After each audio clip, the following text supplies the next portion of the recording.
오늘 시편 90편은 모세의 시편으로 알려져 있습니다. 그런데 이 시편을 읽으면 여러분 어떤 마음이 드시는지 모르겠습니다만은 저는 심한 좌절이 느껴집니다.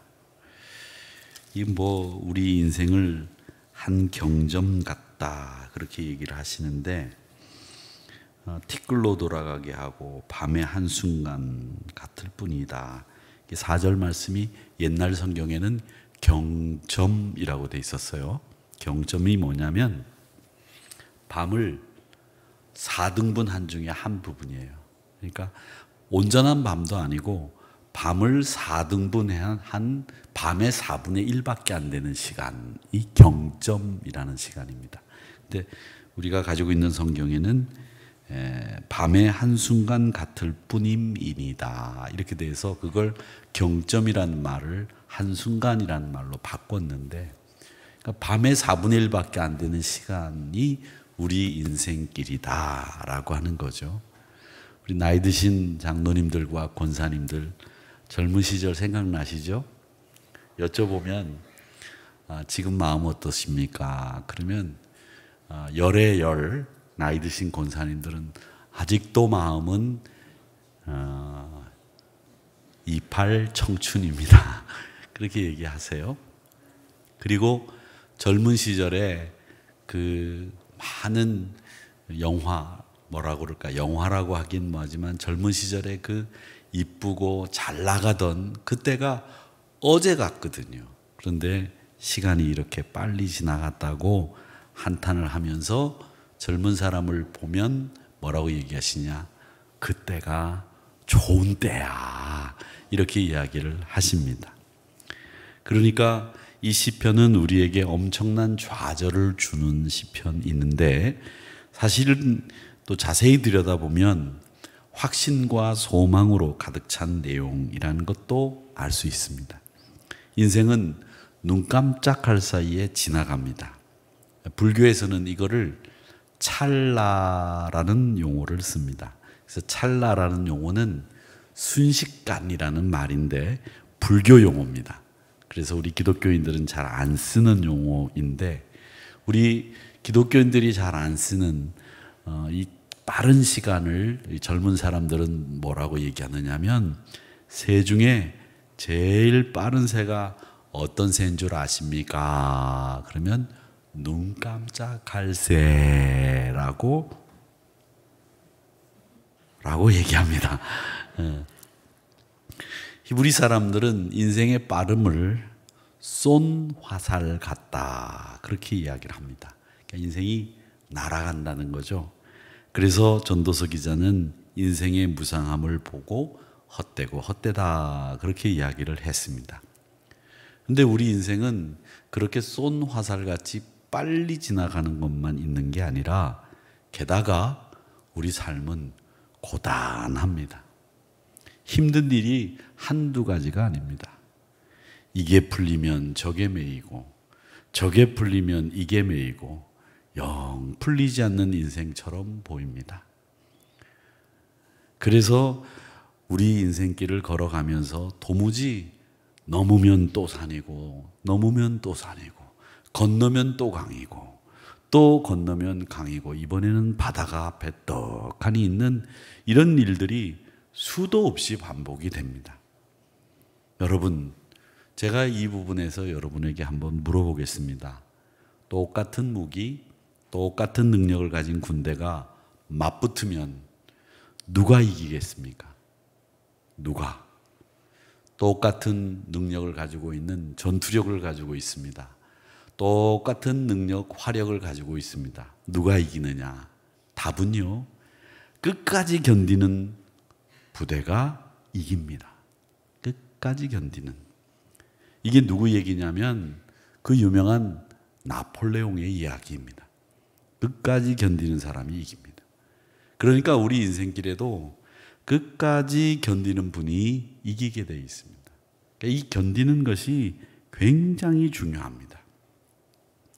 인생 무상이라는 말이 있죠. 이 무상이라는 말은 무슨 뜻이냐면 변하지 않는 것이 하나도 없다. 이게 무상입니다. 늘 같은 것은 없다 이런 뜻입니다.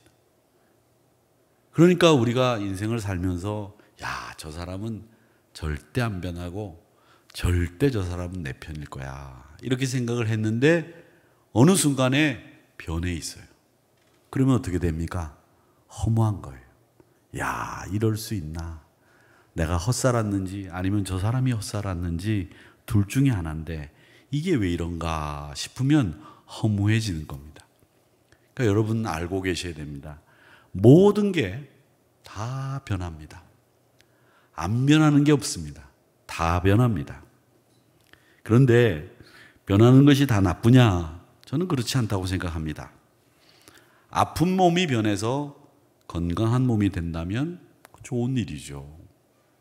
나쁜 상황이 변해서 좋은 상황이 되면 좋은 일입니다. 이런 변화를 추구하셔야 되는데 그냥 변하지 않기만 바라고 다 안 변할 거다 이렇게 생각을 하다가 변한 걸 딱 보면서 허무해지는 거예요. 제가 다니던 초등학교는 충정로에 있습니다. 충정로에 있는데 제가 초등학교 다닐 때 비가 올 때 축구를 하고 거기에서 전교생들이 다 모여가지고 조회를 하고 그러면 그 운동장이 얼마나 컸는지 몰라요. 제가 다 초등학교 입학식 때 저희가 12반이 입학을 했습니다. 85명씩 12반. 나중에 서대문 초등학교하고 합쳐져 가지고 18반이 됐어요. 그런데 초등학교 입학식 때 제가 딱 갔는데 얼마나 선생님들이 많고 얼마나 학생들이 많은지 저희 아버님 어머님이 따라오셔서 저를 놓고 뒤로 가셨어요. 그래가지고 제가 머릿속에 까마득한 생각이 들면서 이 많은 학생들 중에서 나 같은 촌놈이 이거 우리 엄마 우리 아버지가 나를 못 찾으면 나는 이거 고아원 가겠다 이런 생각이 들면서 아득해지고 다리에 힘이 빠지면서 눈물이 펑펑 나는 거예요. 교장 선생님이 입학식 이제 기쁜 마음으로 축사 같은 이제 교장 선생님 훈시를 하는데 한 어린이가 으앙 하고 울기 시작을 해서 끝없이 우는 겁니다. 그래서 선생님들이 화들짝 놀래가지고 빨리 이 학생 부모님을 찾아오라고. 그런데 우리 어머님이 우는 소리를 들어보니 내 아들이거든요. 그래서 어머님이 쫓아와가지고 왜 우냐고.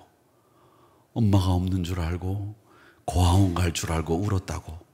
나름대로 제 변이 있었습니다마는 저는 초등학교 때 그렇게 울면서 입학식을 한 사람입니다. 제가 이래봬도 울면서 입학식을 한 사람이에요. 그런데 3학년 때부터 제가 변하기 시작하더라고요. 박수를 칠 때도 책상 밑에 손을 놓고 내가 박수 치는 걸 누가 보면 어떡할까? 큰일 나겠다 싶어서 책상 밑에서 손을 올리지 않고 박수를 쳤습니다. 여학생들을 남학생들이 고무줄을 끊고 도망가면 저런 일을 어떻게 할 수 있을까? 참 대단하다. 이런 생각을 가지고 쳐다봤습니다. 그러던 제가 4학년이 되면서부터 성격이 바뀌고 기질이 바뀌고 눈동자가 바뀌고 앞장서지 않으면 안 되고 회장이 되고 반장이 안 되면 안 되는 이상한 아이로 변해버리고 말았어요. 그래서 저는 지금도 그런 생각을 합니다. 3학년 때까지의 저와 4학년 때부터 6학년 때까지의 저를 비교해보면 어찌 이렇게 다를 수 있을까? 이런 생각을 해봤습니다. 그러니까 변하는 것이 다 나쁜 거냐라고 했을 때 제가 볼 때는 나쁜 점도 있고 좋은 점도 있는 것 같습니다. 그렇기 때문에 나도 내가 변한다는 걸 여러분 알고 계셔야 되고 나도 내가 변하는 걸 알고 있어야 될 뿐만 아니라 남이 나를 대하는 태도도 다 시간에 따라 변하게 돼 있어요. 그렇기 때문에 여러분 사람이 변한 걸 가지고 허무하다고 이럴 수 있느냐고 말하지 마세요. 오직 영원히 변치 않는 분은 하나님 한 분밖에 계시지 않습니다.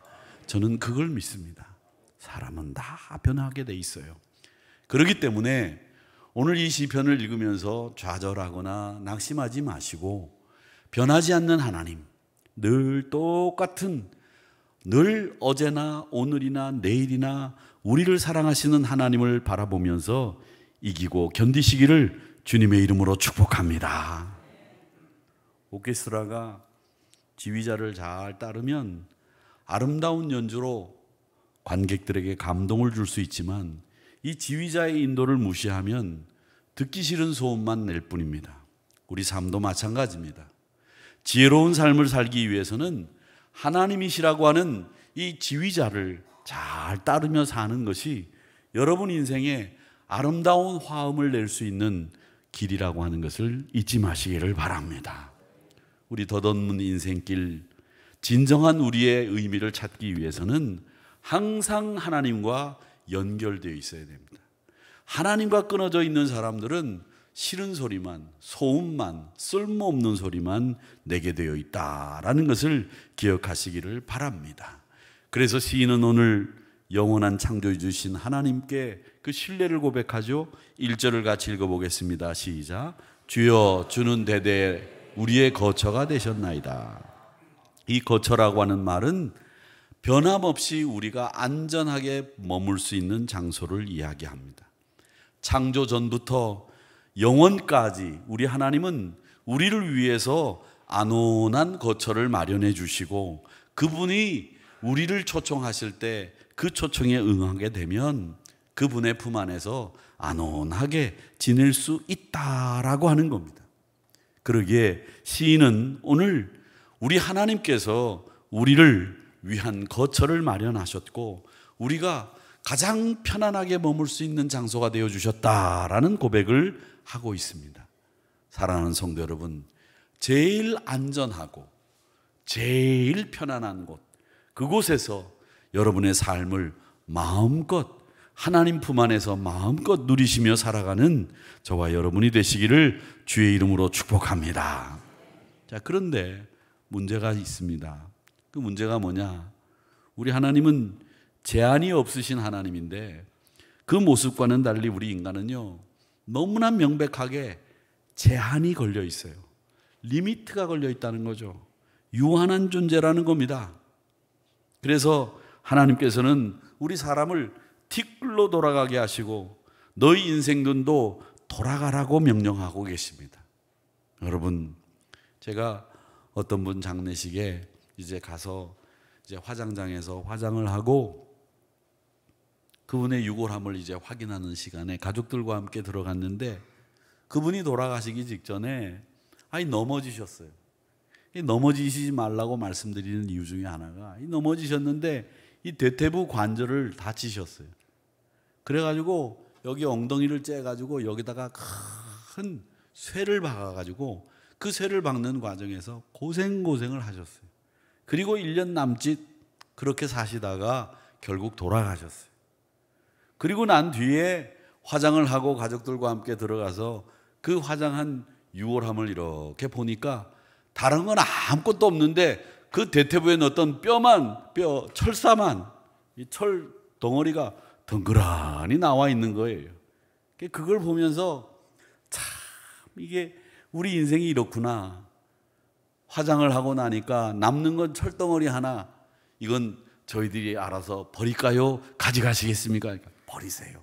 그래서 그걸 쓰레기통에 턱 버리면서 그 수술을 받기 위해서 그 고생을 하셨는데 그냥 그 대퇴부에 박았던 철심을 빼서 쓰레기에 턱 던져놓고 받은 그 먼지와 같은 티끌밖에 남지 않는 그런 인생을 우리가 살고 있다는 겁니다.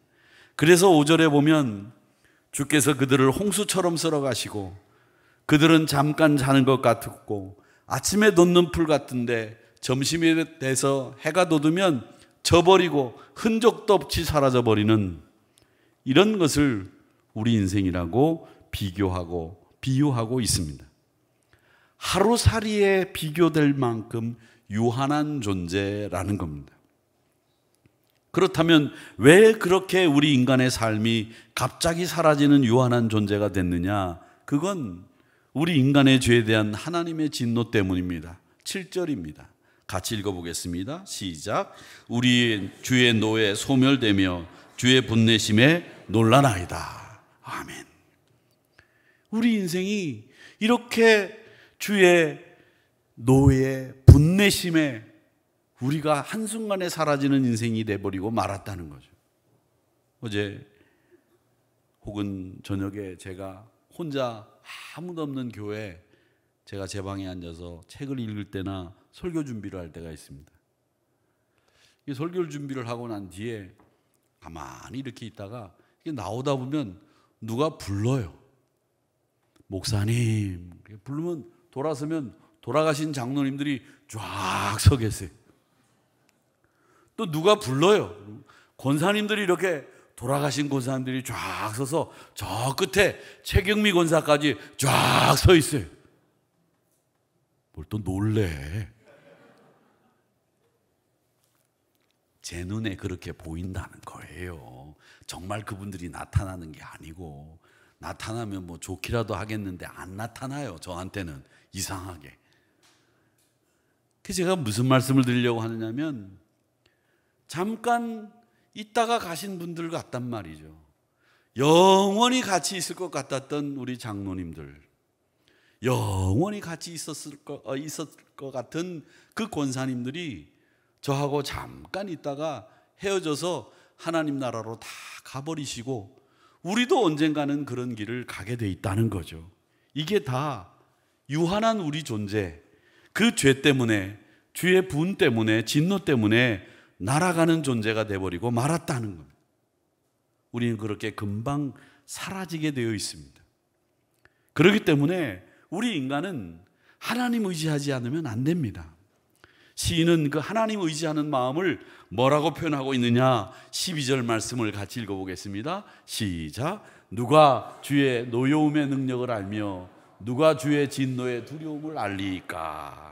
12절을 또 같이 읽어보겠습니다. 시작. 우리에게 우리날 계수함을 가르치사 지혜로운 마음을 얻게 하소서.